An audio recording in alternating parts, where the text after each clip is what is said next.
Well,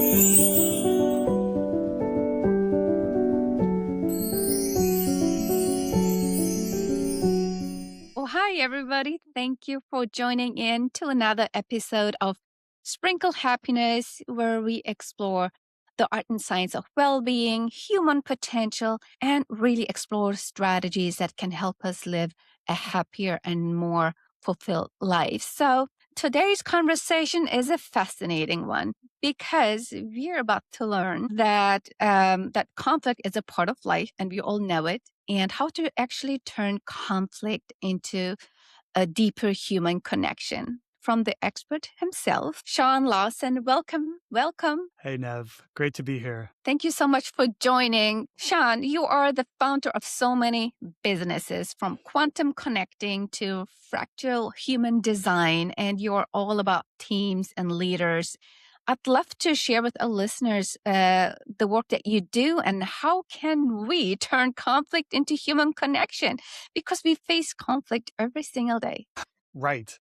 Right. We face conflict every day, even if we don't call it conflict. I'm imagining just being in a car, and a car you're driving on the road. And just so happened I ride a motorcycle all the time. And I just heard a couple of days ago, I was reading on Reddit that this huge crash came in there. And it's because someone took the highway off really quickly. And so what was going on in that person's mind that they said, I need to do this right now. This is more important. I'm imagining, and I have no idea if this is true, that there was some sort of conflict that they were having with maybe themselves, maybe with their loved ones, maybe with their work. And they're so stressed out that they said, I need to go take this thing. And the result, like people being in hospitals and stuff. So this conflict, we don't even maybe know that it's something that's called conflict. It's called, for a lot of people, life. Life is conflict. Life And is so, conflict. You're yeah. so right. You're so right when you And say it's that. not really wrong to have things be kind of label or non-label conflict if it's useful for you. So if we can identify something as a conflict, then we perhaps, depending on what your connection with conflict is, just allow myself to allow. I mean, this allowing of the reality is so important. I get it. Allowing what is. Like, So conflict, here's the reality. I think conflict is whenever things don't go our way, we call it conflict. Whenever something happens that we're not happy with, that gives us uncertainty, uh, that's a conflict. For one of my things, that this is not really about conflict, but one of my beliefs is to hold loosely to things. Like, I have a direction that I want to go, but the more that I hold loosely to it, to say I'm allowing the universe to provide me a different direction, then I'm not going to label that as conflict. I'm going to label this as an opportunity I where it love could it. be moving us away from the thing that my mind, we talked a bit before this about human design and how the mind is the thing that's moving us in a direction that may not be actually what creates the most happiness, which creates the most satisfaction with our body. Mm, So the more that we allow the universe to guide us into a direction that feels right for us, the less we would label these things as conflict and more as opportunities for growth, which is what I oh, would I say. Like, love when it. I call it conflict creates connection, it's like I want to nudge people and poke people, say like, yeah, label it all as conflict, but I don't honestly see it as conflict. It's an opportunity for growth. I really like reframing it like that. A Mm. conflict is not really a conflict. It is an opportunity. It may be your gut feeling telling you that something is off, that you might be needing to do a little shift here. Mm, I love totally. it. So you are really going into teams and helping them turn conflict into connection. It just reminded me how miserable I was in the corporate world. And I felt so unheard and then so unseen. And all I wanted was just leave. I'm a former banker from Germany. And every morning, my feet wanted to go backwards. Every time I was walking to work, it actually wanted to go backwards. I hated it. And I really think that the leadership was one of the reasons why I didn't want it, because you were not really treated as a human, as a being. You were just somebody there to perform. It was all about KPIs and performance. So, what is your Yeah. experience going into these teams, and how do you shift it around before things like this happen? Well, first, I want to share I really resonate with that experience because that's been my experience as a software developer as well. The word that I always used was cog. I am just seen as a cog. I didn't feel like I was a cog, but it felt like I was seen as a cog. And anytime that I went out of that kind of here's what you do as a software developer cog, then it would have pushback from the leadership. Whereas from my perspective, I just want the company to be more successful. I just want our clients to have more joy and then really the employees to have more Mm. satisfaction at the job. So that's why I got out of corporate. Sounds like similar to you. Oh my gosh. Because, you know, topics are always related around happiness, gets kind of like my mission in life to sprinkle happiness, hence the name of the podcast. I love it. Because most of our lives, big huge part of our lives, we work, and when Yeah. we are not satisfied and happy and work, we carry it home. We carry it becomes part of who we are, and we cannot just turn it off after work.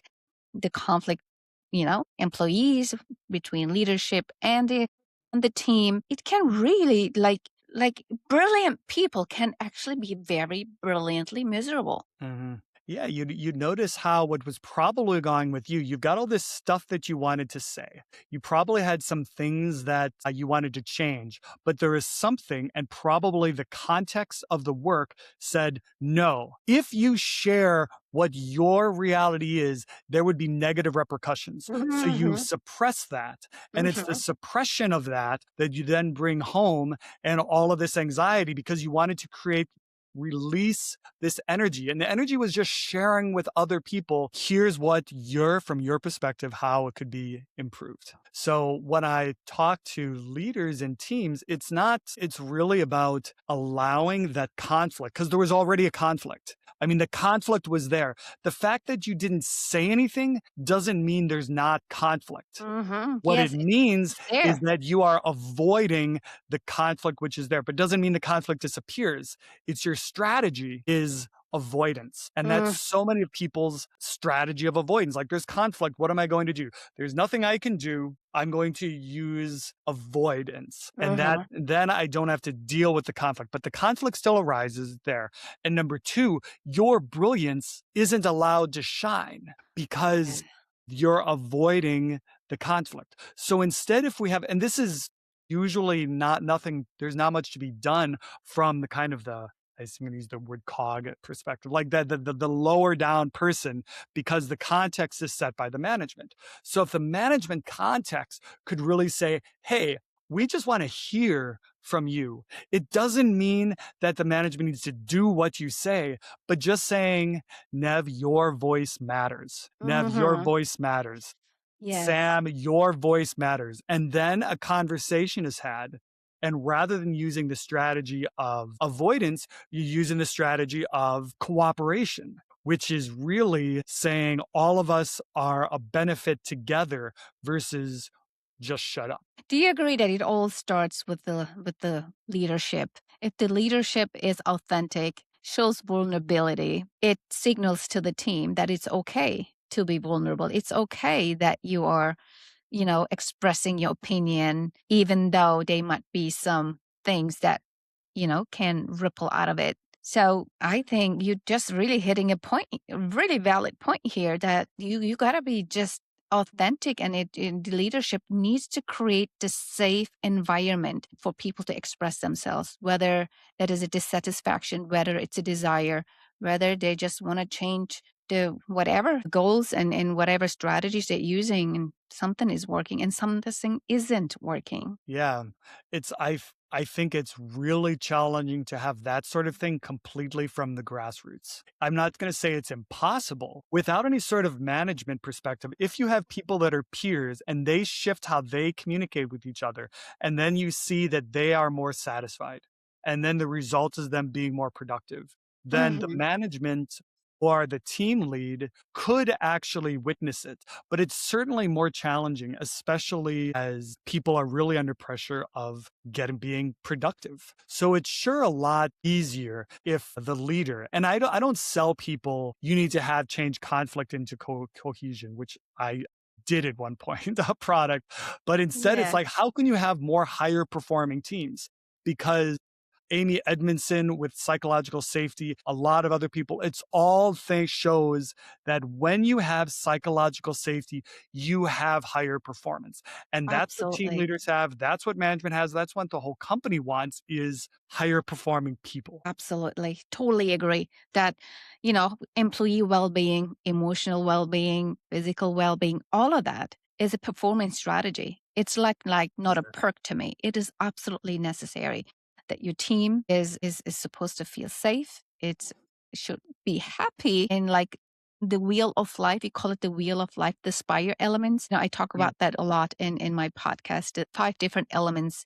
What is makes our whole being. It is the Okay. physical well-being, the emotional, it is the spiritual, intellectual, and the Yeah. relational. So if the wheel of life is off, the performance suffers. So what I tell owners and leaders is you gotta take care of your team or the performance is going to suffer. Mhm. Not really, not loudly, but very quietly because the mind is going to be at home, the conflict with the spouse or something physically that's annoying or bothering them. So yeah, a lot of companies Yeah. offer like employee well-being packages, yoga or gym membership, this or that. It's not a perk. It's absolutely necessary. I mean, I agree with you. And I think, and I'm not really speaking from experience right now, but I'm thinking theoretically, company could use that as a band-aid, saying, hey, we've got you this yoga thing, and then you come back to work and it's still just the same amount of pressure.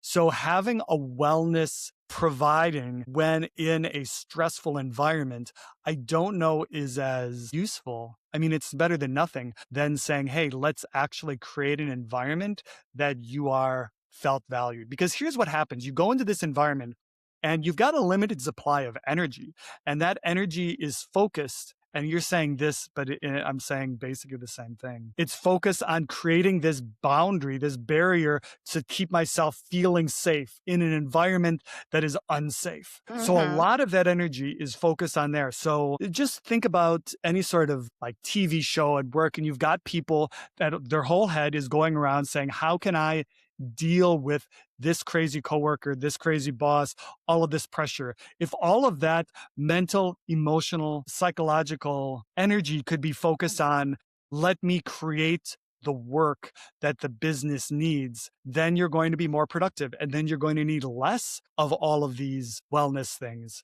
because yoga does not solve actually well being for the other 24, 23 hours of the day. Yeah, yeah, you got a point. But what I mean by that is Uh-huh. that, if I'm provided all these resources, I feel valued. I feel like I do matter and not you're just not thinking about the company's performance and the revenue. You're really caring about me as a human being. So that's kind of like what it's signaling to the employee that my needs matter and I may not have time to do all of that after work, but you give me an hour during work time to just refresh, take care of myself. I think I would really love that. Uh, Maybe I would have still been working in the bank now. Thank God I left. It was the best decision of my life. See, But it's I remember, Sean, that people uh-huh. called me crazy, like how it's so difficult to get into, employment like that. And my employee was like a state-owned bank, and I finished a banking school for 2.5 years, and I became a full-fledged banker. And people called me crazy. Like, what? You have a lifetime employment. They can't fire you. You have 14 salaries a year. And best decision of my life, really. Yeah. Yeah. As Steve Jobs says, it's the crazy people that make the world. It's the crazy people that say, this which creates comfort isn't what I want. I am meant for more. Yes, it's scary. It's scary. You see Oh all God, these yes. people that have been in the company for 30, 40 years, and you envision yourself doing that for 30, 40 years. Oh my gosh. I'm like, my life would be over. My first job was at IBM. Like I worked at Wow. IBM for 13 years. And Wow. there's people there are still in there. And how they doing? I was like, yeah, same old. It's the And known. the It's the 13 years known. went by like that. It's so because nothing was really happening. I Yes. mean, IBM gave me a lot of good things. I'm not going to really be dogging IBM because I had some great managers, create some great things, have patents, have books. So yeah, Yes. I do have a book. You asked if I had a book. Yeah, but it's like WebSphere 5.5 systems management published 20 years ago. Yes. Yes. So that's awesome. Wow. 13 years in IBM. So yeah, you have a lot of team experience. A lot. A Oh lot. yeah. I've been there. My experience, I've been in big companies like that. I've worked as a freelancer. I've worked in startups. I've worked in crypto companies. I've left there. I did NGO work in Cameroon. I have a psychology degree from Brooklyn College with neuroscience. I like you were talking about Wow. these circle of life. What you meant are basically the five bodies in yoga, like the physical, the emotional, Mhm. mental, causal, and maybe causal is Yeah, spiritual. the 8 are you talking the 8 limbs of No, that's the different. it's the 8 limbs? There's like a I number for everything, right? oh, yes. Oh, yes. The 8 And limbs of Patanjali's yoga, yama, yeah. niyama, Yes, yes, pranayama. pranayama, yeah, exactly. I'm right in the middle of my yoga instructor courses, and Oh, nice. we're just learning all of that. But I thought Right. yoga is just about performance. Oh, yoga is only one of the 8. Like, The 3rd wow. one, And yeah. now we are talking about whole being. So I'm very fascinating. So you mentioned something right before we hit record. We talk Okay. about gut instinct. Mhm. And I want to dive a bit deeper about the gut instinct because every time I don't listen to my gut instinct, I pay for it. Have you made that experience that, my gosh, I knew it in my gut. I just listened to my head. Yeah. What is the balance here? There's no balance. Who wins? Well, who should win or Yeah. who does win? It Who depends. should win? Do you trust your body? It's a price. So this is what you're mentioning is human design. So let me ask you this first. Do you know what your design is? No, help me find out. Okay. It's birth date, birth time, birthplace. Really? Help me. Let's do Yeah. it. You want me to do it right now? Yes, yes, yes. Okay. I would give you my link to my website, fractalhumandesign.com. Okay, And everybody, listeners, you go can to get a his website. free Let's do the human profile, but you design don't have to do it together. on there. There's lots of them. I'm So gonna go through an app that I like. as we are doing this, Sean, our listeners, can they do this as we are doing it on their own? They totally could, yeah. Okay. If you go to fractalhumandesign.com, and there's a bunch of different places to get this information. So this is not the only one. What I like about my site is that you'll receive an email sequence of 5 days, which really are customized to you. It's not 5 emails, which are the same for everyone. I wrote a lot of stuff because I have a software degree, right? That takes your code, takes your background, goes and customizes the email for you specifically and shows Wow. you at the most, I want to say the most superficial level, but it's important. It's the surface where the actual most important change is pie. And I mention this because a lot of people go into like ChatGPT and say, tell me your human design. They give all this information and it's all this really detailed information. So much detailed that you say, well, no, I have to figure this all out. This is what people do. They get all this information to figure it out. And the figuring out gives ammunition for the mind to utilize the mind. And Mm. I can't tell you how many people that they said, I know human design. I had a reading and I asked them, so do you use anything with it? And they say, oh, no, it was just too much. Because people that are not, I'm a certified consultant on this. So I've gone through the actual process, not just taking a weekend course. two things, authentic relating and human design. I love bringing them together. Those are the two things that I think you have authentic relating, which allows me to bring down my boundaries to be authentic. But I don't even know how authentic is unless I know to follow my gut. Okay, let's start. Um, Where do we begin? okay, so I'm going to bring up only because I can do it right now. My site gives you an email notification back so that you're signed up and you get my email. Okay. But I'm going to just do it through. Hold on. On your podcast, do you really want all of your birth information? Well, I can share No, my birthday in case people want to send me birthday cards. your birth too. My birth year, I don't care.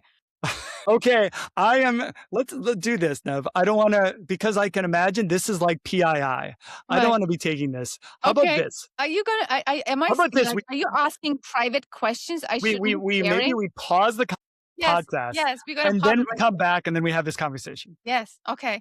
Okay, we'll do We'll be it right after back. the show. What? We'll be right back. We'll be right back.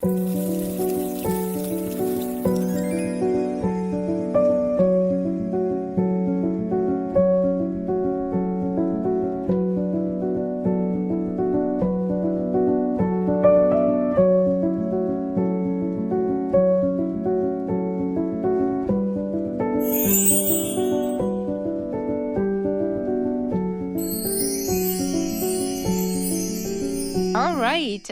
We are back. We are Oh, back. we're We back. finished our human design. Yes, we finished our human design, and we actually got to the bottom of it. Well, and Sean shared with me, I should be listening to my gut actually all the effing time. Yeah. Yes. And I love it when you hear someone's story and then look at the design and it validates the design. We call this shit works. Knowing that for you, following your gut, like for me, so anyone in that knows human design, this is called a sacral generator. So your type is a generator. I am certified as a BG5 consultant, which means we use different terms. And I love using these terms because they speak to business more. So generator is the same as builder. So you and I are both builders. So we are here to build things, to create things. Like Yes. that can be either a construction work, it could be being an artist. I mean, in Tony Robbins' world, this is really an artist, or it could be creating a podcast. Any of these things, you are building things, which means lots and lots of energy Mhm. to build, to create. Mhm. So there's two different types of generators, two different types of builders. There's a classic builder and express builder. You are an express builder, which is also sometimes known as a manifesting generator. Oh And my so, gosh. It's so spot on. I'm like 99.99% an artist and I love creating. I have yeah. not an ounce of entrepreneurial mindset in my body. Oh yeah, Uh, there's no balance, no balance at all. All I want is just create. Yeah. So this is when it's good. We're all designed, all of us are designed to connect with other people to help them help to work together to create things. So here's a big difference. You as an express builder have a good ability to go from an idea, a hit in the gut, and the gut says, uh-huh or this is a thing for me, and then move to manifest. Like have can be instinctual for you as well. A following the gut, and the gut might say, hey, I got to build a podcast, and you have this ability to go from there to like, well, let me manifest this. Most plat people are that same type. For me, Mhm. on the other Wow. hand, and the plat people would probably say, well, no, this is really just, you need to go and just do what the process is. And when I follow through a lot of the Tony stuff, it doesn't work for me. Tony is the same type as you. He's a manifesting generator. The most of the people are manifesting generator. I'm what called a classic builder. So it's really challenging for me to go from a gut instinct to actually doing it myself to create something. And Mm. and I've spent a lot of time beating myself up because I can't manifest the same as other people. But Mhm. when I'm invited to things, so like inviting on this podcast, inviting to do this software project, and there's someone else that's really have the manifestation capability, then I'm able to really do what is my gift, which is to do my own building. And I build in a step by step sequential manner. Step one, step two, step three. A manifesting generator, express builder, which are the same thing, tends to jump around, tends to skip Ah, steps. yes, yes, yes, yes, And yes, then you probably beat yourself up for, I should have been more methodical. yes. And I Yep. beat myself People up tell me that all the time. and I beat myself up over having to do things in this methodical way. And so the beauty of human design is to say, this is how I am. We are designed to be differently. You are Mhm. designed to skip steps. I am Wow. designed to be methodical. And at the end of the day, we get to the end point at the same time. We just do it differently. So permission to be yourself. Permission to be yourself. I love Percent. it. This I is love what it. human design really says. It's if I follow what my decision making strategy is, which for both of us is to follow our gut, then we will have more satisfaction and less frustration. When we have more satisfaction and less frustration, which is PS, spoiler alert, more happiness. Wow. I When we love have it. more satisfaction, then we're going to feel good. Then we're going to know that we're on our right path. More synchronicities happen, more of the right people coming in that help us get to our right place. It's all a very spiritual practice. If you follow at all Michael A. Singer, who I love, it's letting go of what the mind says, here's what I should do, and allow the body, which from spiritual perspective would be what the soul says. I mean, it's Mhm. really don't get confused because human design is all talking about the body. This is really the body as in everything that is separate from the mental. I'm getting sidetracked because we can go down so many paths No, you're just spot on. You're just spot on. to really follow what our true self wants, not the self that's fear, because the mind is really not from a spiritual perspective, the mental body. In yoga, there's the mental body, but it's more the spokesperson for all of the openness. So you can see in your chart also where your shadows are. Mm. So we have quite a similar design. In fact, our personality, our sun are in the same exact place. So we're very much alike. So I can share with you probably that, and this is the same as me, I've worked on that a lot. And now it's why I teach about emotion, is that I've done the work to get in touch with my open solar plexus, all about the shadow of avoiding truth and confrontation. I don't know if this Yeah, resonates with I you at all. feel like because at the beginning we talked about teams and employee well-being and satisfaction. I feel like we're coming full circle. When you don't have the permission, when you are not giving the permission to be completely and authentically yourself, not only is our well-being compromised, our performance is compromised. So full permission to be yourself is really what I believe is where people perform at their best. Yeah. Thank you for doing the grade of tying it up because that's exactly what it is. That's This it. because how do I know who I am? By the time you've gotten to 30 or 40 or 50, whatever, you've been doing things a certain way for a long time. So people that have been doing work look at their chart and they say, ooh, that's right. People that have not done any work, they look at their charts like, I don't know, this is bullshit. This is not me. Because they've been conditioned for so many years to do it a certain way. So then the chart is not going to look like how they are because they've been acting like other people want them to act, Yes, they're trying to please other people, doing trying to things please others. that it is not aligned with their true self. So my question to you, Sean, is does our design change over time? Because we change as person, as people, our preferences change. Do we have to keep repeating this test? Well, your birth date and birth time do It never does change. not So no, change. but No? there's I can go deep into this. Mm. Your core imprinting never changes. Mm. Okay. Mm. However, there's a number of ways that can change us. We're affected in different ways by the transits. So whenever the transits are, that can affect you. That's more conditioned. We go through cycles of Mhm. basically 10-year cycles.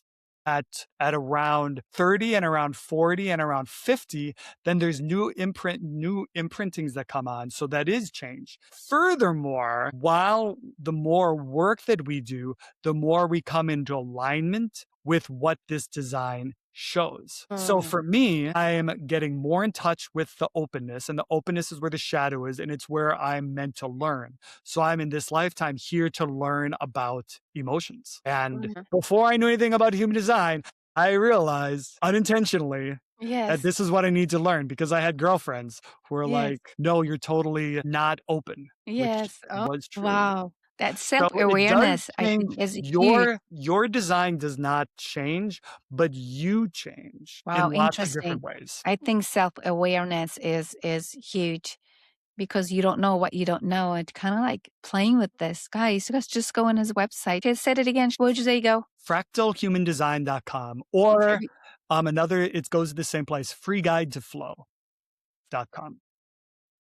So before we wrap this up, Sean, I'd love to know Time, go your man. rituals. It does. And I would love to know your rituals, what juices you up, what makes you happy, what is your secret toward more fulfilling and joyful life? I've meditate every day. Insight timer is the best thing ever. So that's the thing I'm What going to show you. I'm going to is that an app? 648. Yeah. Insight timer. 648 days in a row of meditation. Every morning? What's your ritual look like? Usually morning. It does feel most like a ritual right now. I just started adding a morning run before that. One of my teachers, Frank Foassa, he has a book that I've just got more into, and it recommends doing 15 minutes of exercise and meditation, and then at the end of the day, doing an asana practice, a yoga Wow. practice. I love So, it. which would include, we use the word pranayama. For people that don't know pranayama, it's deep breathing exercises. Mhm. I have not done that as much, but I'll tell you what gets me around it is that I know that I breathe out of my belly. So for Mhm. anyone, actually for all you readers, for all you listeners, check in to make sure, and especially women, because women really tend to be breathing from the chest. Guys do too, but it seems more pronounced. I mean, and it like nice, this like breathy chest breath, but that Mhm. is not at all the same breath as you're getting from a deep belly breath. So if people are stressed out about anything, it's breathing from the belly. So the more that you can breathe from the belly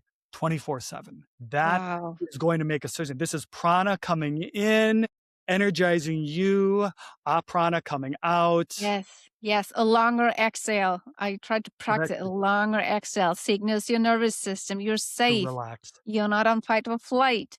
You are centered. Your nervous system is getting the information that it's okay to Safe. just relax. Just relax. I love it. Do you do any Dr. Joe meditation? I just came from his retreat and I Oh really, yeah. really loved it. I don't right now. But I've done a few of them in the past and they're really powerful. I just like quiet. Mm, okay. I just focus on myself and just focus on the breath. I've done more like I earlier this year, was it last year? I don't even remember. Spent a week with monks over in West Virginia. Honorable Bante, who wrote the first book of meditation that I read like 25 years ago, which is still phenomenal. It's Mindfulness and Play in English. And it's so good. It's brought me on my meditation Mm, practice. And that brought me long different places. So yeah, meditation practice I think is I really love good. it. And PS, I know that we're running out of time.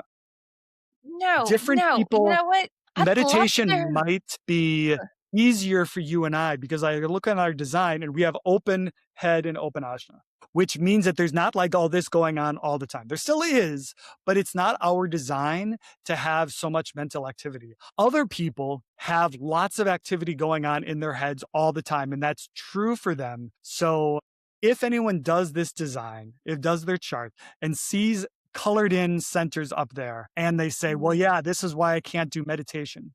It's mm, why the meditation doesn't give you the quietness that they do for other people. But that's not mhm. to say it's still really good. Really just like honoring oneself and paying attention to the breath and just letting things go, including So paying attention. Yeah. I'd love to know, Sean, what did you learn from the monks?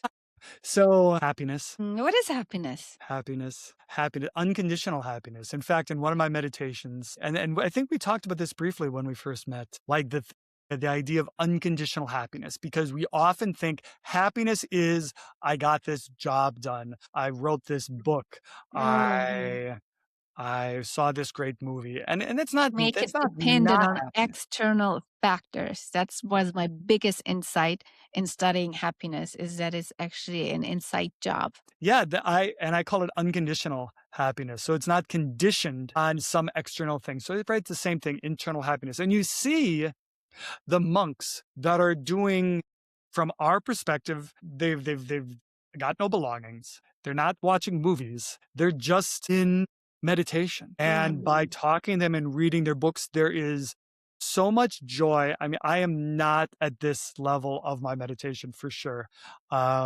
There's some awesome Reddit groups of people that are, what is it, r slash stream entry.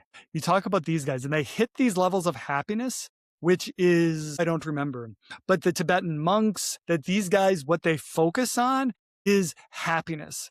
There's nothing going on. It's all internal happiness, reaching these high states of bliss just by meditating. And so I Mhm. got a peek, a little bit of a taste of that, just being in meditation for so long. And in fact, lots of times I do tap into this state of just really, and it happens when I totally can just let go of everything. The more Mm. that I just let go of everything, I can definitely feel this embodied, yeah, sensation of bliss in my body. And it's You nothing that's generate coming it. from outside. You It's not generate it. Your generated. body knows how to do it. It's our essence is love, right? The love for the self and for the universe and the nature. You Yeah. generate the joy instead of feeding it from the outside. And we as a society are so used to just consume and consume, trying to feel missing that is inside of us with something that is outside of us. I think that is one of the biggest mistakes we sometimes make Huh. in chasing happiness. 100%. 100%. Yeah, I love how you say that. We're chasing happiness. We're using it. It's just the same as, I'm not feeling good. I'm going to use alcohol to numb it. I'm going The to buy a tone, sports car. I'm the going to buy new tone. jewelry. And none of these Mhm. things are wrong. I'm not an anti well, I mean, kind of, but No, yes, um, I don't totally get don't it. say, "Hey, you want this," and then I better suppress the desire to purchase this because that's not happiness. No, I'll tell you what's not happiness, suppressing the urge to buy things. Yeah, it's an add-on. It's an added joy. Your cup is full, and then you infuse it with vitamins and minerals. You know what? I changed my perspective on one thing. Okay. You know, I on one thing that money. I was raised like thinking that money. Oh, you can't buy happiness. You can't go to the store buy happiness. Yes, we cannot go to the store and buy happiness, It became a but it bank. can buy me a ticket to Dr. Joe Dispenza. It can buy me a Mm. ticket to Business Master. It can buy me a ticket to go hang out with these monks. It probably wasn't free. That is free, actually. It provides you the resources to do the things that helps you find more joy and meaning in life by doing all these experiences. That's what you can buy. You can buy the experiences that nobody can take away from you. You can. And, like, I'm gonna put a counterpoint, and all that is correct. And meditation costs nothing in yourself. Going to a place, going to an ashram basically costs nothing. Goenka meditation, which I haven't done before, but Dhamma.com, all around the US and all around the world, there's free places to get it. It's very intense, like 10-day Mhm. Vipassana meditations. And it's all done on donation. It's called Dhamma. It's all done That's on Dhamma. amazing. That's awesome. Sean, thank you so much for joining me today and sprinkling happiness in your own way. And thank you for doing the human design on me. I learned that I should be listening to my gut instinct a bit more than I already do. So, everybody who wants to Yeah, do their human design, go to Sean's website. Awesome. Thank you. Thank you. And I really look forward to speaking to yeah, you soon. Sean, thank you. yeah, And it's I my see pleasure. everybody next week on a new episode of Sprinkle Happiness.